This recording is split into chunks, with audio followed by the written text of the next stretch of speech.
नमस्कार, प्रभात साक्षी news network और आप सभी का स्वागत है।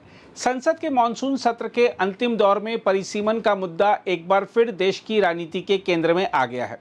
शरद पवार गुट के सांसदों का सुप्रिया सुले के नेतृत्व में प्रधानमंत्री नरेंद्र मोदी से उनके आवास पर मिलना महज महाराष्ट्र के सूखे, सिंचाई और क्षेत्रीय मांगों तक सीमित मुलाकात नहीं मानी जा रही।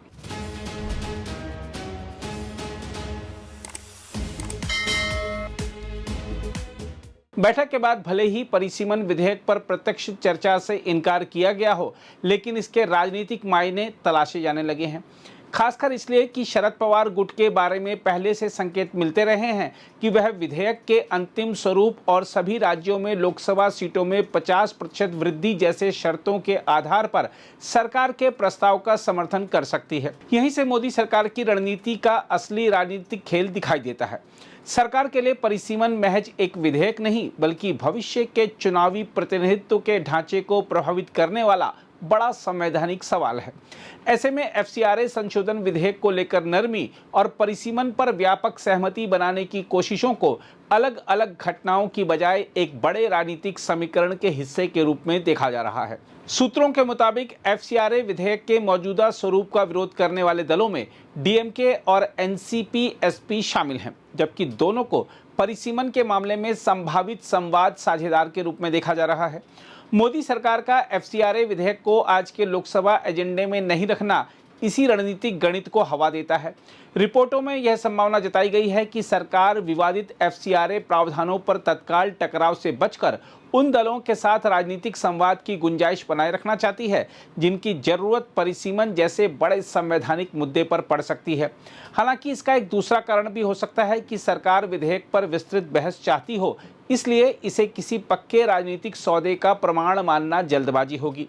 सबसे दिलचस्प मोर्चा डीएमके का है। तमिलनाडु में परिसीमन को लेकर डीएमके लगातार दक्षिणी राज्यों के प्रतिनिधित्व की चिंता उठा रही है। पार्टी सांसद कनिमोझी ने हाल ही में साफ कहा था कि डीएमके अपने पुराने रुख पर कायम है और तमिलनाडु के प्रतिनिधित्व की रक्षा तथा फेयर डिलिमिटेशन की मांग से पीछे नहीं हटी है। पार्टी ने यह भी कहा कि सरकार ने मौजूदा सत्र में विधेयक लाने की कोई आधिकारिक घोषणा नहीं की है और संशोधित मसौदा भी उसके सामने नहीं आया है। इसलिए यह कहना अभी सही नहीं होगा कि एमके स्टालिन सरकार के साथ आ गए हैं। लेकिन राजनीति में दरवाजे बंद होने और बातचीत की गुंजाइश बने रहने के बीच फर्क होता है। परिसीमन का प्रश्न दक्षिण बनाम उत्तर की राजनीति से जुड़ा होने के कारण डीएमके का रुख निर्णायक महत्व रख सकता है। यदि केंद्र सरकार तमिलनाडु और अन्य दक्षिणी राज्यों की आशंकाओं का निराकरण करने वाला कोई ऐसा फॉर्मूला निकालती है जिसमें प्रतिनिधित्व का संतुलन बना रहे, तो मौजूदा राजनीतिक विरोध में दरार की संभावना से इनकार नहीं किया जा सकता। शरद पवार के मामले में भी तस्वीर इसी तरह सावधानी से पढ़नी होगी। प्रधानमंत्री से मुलाकात को लेकर राजनीतिक अटकलें तेज हुई हैं, लेकिन सुप्रिया सुले ने स्पष्ट किया है कि विधेयक सामने आने के बाद ही पार्टी अपना रुख तय करेगी। यानी पवार खेमे का समर्थन अभी तय नहीं, बल्कि संभावित समर्थन की राजनीतिक संभावना है। फिर भी बीजेपी के लिए यह घटनाक्रम विपक्षी एकजुटता की परीक्षा जरूर है।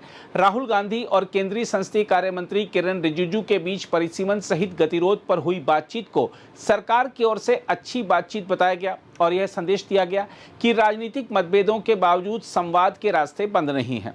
उधर आज भी हंगामे के कारण संसद के दोनों सदनों का कामकाज प्रभावित हुआ, लेकिन सत्र के अंतिम दिनों में परिसीमन पर राजनीतिक गतिविधियां बढ़ती दिख रही हैं। सरकार यदि इस सत्र में विधेयक के लिए पर्याप्त राजनीतिक सहमति जुटा पाती है तो यह उसके लिए बड़ी संसदीय उपलब्धि होगी। लेकिन उससे भी बड़ा सवाल होगा कि क्या वह ऐसी सहमति बना पाएगी जो उत्तर दक्षिण प्रतिनिधित्व के विवाद को शांत कर सके। फिलहाल इतना जरूर कहा जा सकता है कि मोदी सरकार ने परिसीमन को केवल सदन की संख्या का सवाल ना रहने देकर उसे व्यापक राजनीतिक बातचीत का केंद्र बना दिया है। शरद पवार गुट के साथ संवाद और डीएमके की चिंताओं को साधने की कोशिश इसी बड़े समीकरण के संकेत हैं। यदि बीजेपी इस गणित को साध लेती है तो विपक्ष के लिए चुनौती केवल एक विधेयक का विरोध करना नहीं होगी, बल्कि बदलते राजनीतिक और चुनावी समीकरण का जवाब देना भी होगा। बहरहाल फिलहाल सबसे बड़ा संदेश यही है कि मोदी सरकार ने अपने सामने खड़े राजनीतिक संकटों से निकलने की कला को अपनी रणनीति का हिस्सा बना लिया है। टकराव की बजाय संवाद, विरोधी खेमे में संभावित सहयोगियों की तलाश और बड़े मुद्दों पर सहमति का रास्ता बनाना उसकी राजनीति की खासियत बनती जा रही है। शरद पवार से संवाद हो या डीएमके की चिंताओं को साधने की कोशिश, सरकार हर मोर्चे पर ऐसा राजनीतिक रास्ता तलाश रही है जिससे विपक्ष की एकजुटता कमजोर हो और उसके लिए बड़े फैसलों की राह आसान बने। परिसीमन पर यदि यह रणनीति सफल होती है तो मोदी सरकार आने वाले वर्षों के चुनावी समीकरणों पर भी अपनी मजबूत राजनीतिक छाप छोड़ सकती है। अगर आप भी लेना चाहते हैं देश दुनिया की तमाम जानकारी तो आज ही सब्सक्राइब करें हमारे चैनल को। साथ ही नीचे दिए बेल आइकन को जरूर दबाएं ताकि हर अपडेट आप तक पहुंच सके।